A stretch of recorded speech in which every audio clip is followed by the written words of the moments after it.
ഒരാൾ നിങ്ങളെ first time കാണുമ്പോൾ മോസ്റ്റ് പ്രോബബ്ലി അയാൾ നോട്ടീസ് ചെയ്യുന്നത് നിങ്ങളുടെ ഓവറോൾ ലുക്കായിരിക്കും.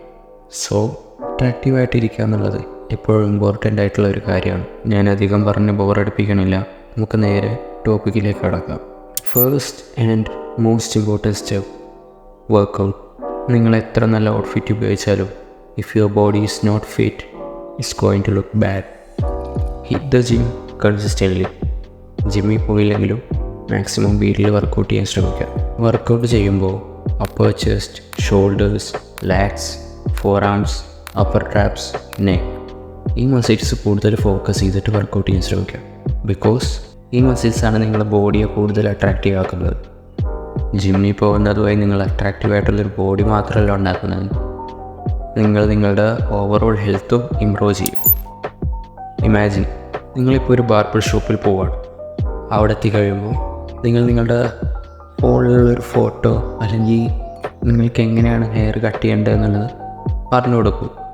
സോ അയാൾ കട്ട് ചെയ്യുന്ന സമയത്ത് നിങ്ങളുടെ മനസ്സിലുണ്ടാവും അവിടെ എത്ര ലെങ്ത്തിൽ വെക്കണം, എത്ര ലെങ്ത്തിലാണ് കട്ട് ചെയ്യേണ്ടതെന്നൊക്കെ നിങ്ങളുടെ മനസ്സിലുണ്ടാവും. പക്ഷേ അത് നിങ്ങൾ പുറത്ത് പറയൂല. നിങ്ങൾ എന്ത് ഹെയർ സ്റ്റൈലാണ് ഉദ്ദേശിക്കുന്നത്, എത്ര ലെങ്ത്തിലാണ് കട്ട് ചെയ്യേണ്ടത് എന്നുള്ളതൊക്കെ കട്ട് ചെയ്യുന്നതിൻ്റെ ഇടക്കും പറഞ്ഞ് മനസ്സിലാക്കാൻ ശ്രമിക്കുക. ഹെയർ കട്ടിങ് ഒക്കെ കഴിഞ്ഞ് നിങ്ങൾക്ക് ഇഷ്ടപ്പെട്ട രീതിയിൽ തന്നെ വന്നോന്ന് വിചാരിക്കുക. ദെൻ ആ ഹെയർ സ്റ്റൈൽ നല്ല രീതിക്ക് മെയിൻറ്റെയിൻ ചെയ്യുക എന്നുള്ളതാണ് നിങ്ങളുടെ അടുത്ത ടാസ്ക്. എങ്ങനെ ഒരു നല്ല ഹെയർ കട്ട് ചൂസ് ചെയ്യാം, എങ്ങനെ അത് മെയിൻറ്റെയിൻ ചെയ്ത് കൊണ്ടുപോകുക എന്നുള്ളതൊക്കെ നമ്മുടെ നെക്സ്റ്റ് വീഡിയോസിൽ വരുന്നതാണ്. So stay tuned. Hair style choose ചെയ്യുന്നത് പോലെ തന്നെ ഇമ്പോർട്ടൻ്റ് ആണ് ക്ലോത്ത്സ് അല്ലെങ്കിൽ ഔട്ട്ഫിറ്റ്സ് ചൂസ് ചെയ്യണത്. ക്ലോത്ത്സ് ചൂസ് ചെയ്യുമ്പോൾ നിങ്ങളുടെ പേഴ്സണാലിറ്റിക്ക് അനുസരിച്ച് ചൂസ് ചെയ്യുക. എല്ലാവർക്കും ബാഗി ക്ലോത്ത്സ് ഇഷ്ടപ്പെടണമെന്നില്ല.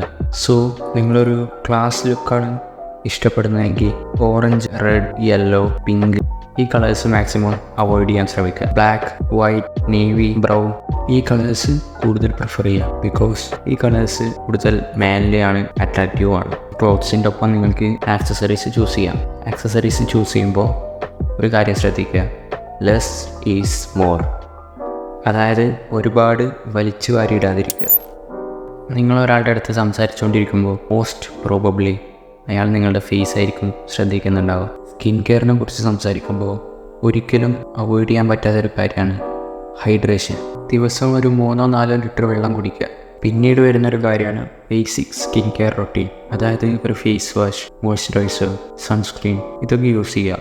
അത് നിങ്ങളുടെ ഫേസിൻ്റെ ടൈപ്പിനനുസരിച്ചുള്ളത് കറക്റ്റായിട്ട് ചൂസ് ചെയ്യാൻ ശ്രദ്ധിക്കുക. ഞാനിപ്പോൾ പറഞ്ഞ ഈ 3 പ്രൊഡക്ട്സിൽ ഏറ്റവും ഇമ്പോർട്ടൻ്റ് ആയിട്ടുള്ളതാണ് സൺസ്ക്രീൻ. നിങ്ങളെപ്പോൾ പുറത്തു പോവുകയാണെങ്കിലും സൺസ്ക്രീൻ തേച്ചിട്ട് പുറത്തു പോകാൻ ശ്രമിക്കുക. സൺസ്ക്രീൻ നിങ്ങളെ ഹാംഫുൾ ആയിട്ടുള്ള UV റേസിൽ നിന്ന് പ്രൊട്ടക്റ്റ് ചെയ്യും. സോ നമുക്കത് വേറൊരു വീഡിയോ ആയിട്ട് ചെയ്യാം. ഞാൻ ഇത്രയും നേരം പറഞ്ഞ കാര്യങ്ങളൊക്കെ നിങ്ങൾ കറക്റ്റായിട്ട് ചെയ്തു എന്ന് വിചാരിക്കുക. Next is A most important step in this video. Because അധികം ആളുകളും ശ്രദ്ധിക്കാതെ പോകുന്ന ഒരു കാര്യമാണിത്, ഹൈജീൻ. ഹൈജീനിൽ മോസ്റ്റ് ഇമ്പോർട്ടൻ്റ് ആയിട്ടുള്ളൊരു കാര്യമാണ് സ്മെൽ. നിങ്ങളൊന്ന് ഇമാജിൻ ചെയ്യാം, നിങ്ങളിപ്പോൾ ഒരു 4 ഔട്ട് ഓഫ് 10 ആണെന്ന് വിചാരിക്കുക. നിങ്ങൾ നല്ലൊരു പെർഫ്യൂം ഉപയോഗിക്കുന്നുണ്ടെങ്കിൽ you can instantly become 7 out of 10. നിങ്ങളൊന്ന് ചിന്തിച്ച് നോക്കുക, ലുക്ക് വൈസ് നിങ്ങൾ അട്രാക്റ്റീവ് ആണ്. പക്ഷേ ഒരാൾ നിങ്ങളുടെ അടുത്ത് വന്ന് സംസാരിക്കുന്നു, അയാൾക്ക് നിങ്ങളുടെ അടുത്ത് ഒരു ബാഡ് സ്മെൽ വരുന്നുണ്ട്. നിങ്ങളുടെ ഓപ്പോസിറ്റ് നിൽക്കുന്ന ആൾ നിങ്ങളെക്കുറിച്ച് ഇത്രയും നേരം ഉണ്ടാക്കിയ എല്ലാ ഗുഡ് ഇംപ്രഷനും അവിടെ പൊളിയും. നല്ല ഒരു പെർഫ്യൂമിൽ ഇൻവെസ്റ്റ് ചെയ്യുക. അതുപോലെ തന്നെ നിങ്ങളുടെ ബോഡി എപ്പോഴും ക്ലീൻ ആൻഡ് ഹെൽത്തി ആയിട്ട് വെക്കുക.